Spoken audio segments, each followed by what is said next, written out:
Hello everyone, welcome to simple mindful moments. বন্ধুরা, আজকে ভাবলাম আমার একটা খুব সাধারণ নাইট রুটিন তোমাদের সাথে শেয়ার করি। রাতে আজকে বানাচ্ছিলাম গরম রুটি, আর তার সাথে ভেবেছি যে গরম গরম সয়াবিনের তরকারি বানাবো। সেইটারই তোড়জোড় চলছে দেখো। আসলে সারাদিনের খাটনির পরে রাতের রান্নাটা একটু সিম্পল অথচ পুষ্টিকর রাখতেই পছন্দ করি, যেটা ঝটপট তৈরিও হয়ে যাবে। আর সয়াবিন তো জানোই হাই ইন প্রোটিন, বাচ্চাদেরকেও দেওয়া খুব ভালো। আমি তাড়াতাড়ি করে রুটিগুলোকে বেলে নিচ্ছি, যেহেতু সন্ধেবেলা করে ওর বাবার অফিস থেকে আসার পরে মিটিং থাকে, তাই চেষ্টা করি যে মিটিং থেকে বেরোনোর আগেই রুটি একদম রেডি যাতে হয়ে যায়, কারণ খিদে তো খুবই পেয়ে যায়।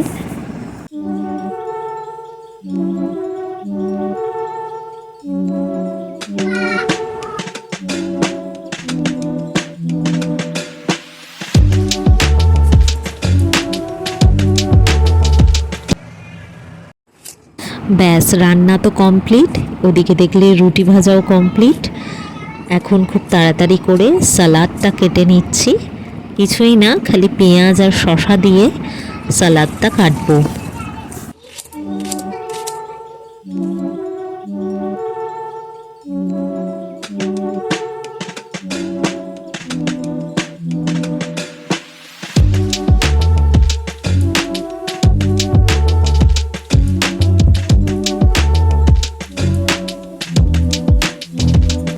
কিছুটা রান্নাঘরের কুকটপ আমি এইভাবে পরিষ্কার করে এই কারণে নিচ্ছি, যাতে খাওয়া দাওয়ার পরে একটু ছেলেটাকে সময় দিতে পারি, আর যতটুকুনি অগোছালো হয়ে থাকবে ততটুকুনি যেন আমি গুছিয়ে নিতে পারি, না হলে চাপটা আমার ওপরেই পড়ে।